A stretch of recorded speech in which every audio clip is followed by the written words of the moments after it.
So how do we live in a life in our urban centers and still live a normal life? Well, you can't 100%. But you can do different things and you can modify your environment to approximate a natural life.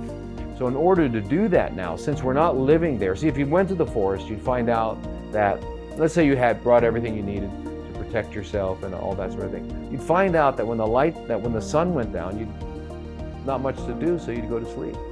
Okay, so you wouldn't have to be told to go to bed early. You would go to sleep early. Okay.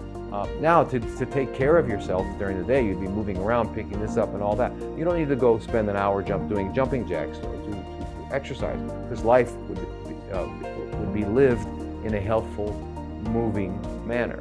Okay, so all those things, being in the serenity of nature, turns on our alpha waves, stimulates the alpha waves. Okay, so it keeps our minds it keeps stress from affecting us.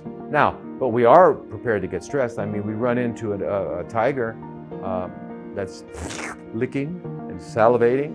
We're going to be stressed and we're going to be able to deal with it, okay? But most of the time, we're not going to be walking around in stress mode. So just living in there, you would see, and then our fruit. Now, if we're living near the equator, then we'd be living in the human habitat, right? Which is equatorial. And all the food that we need would be available without having to kill anything. You wouldn't have to kill anything to eat. To do that, you'd be able to pick it, pluck it, maybe even cultivate it, right? That's it. Okay, so we can't do that. We're not going to move there. So how do we do that here? Well, that's the discussion for several short videos.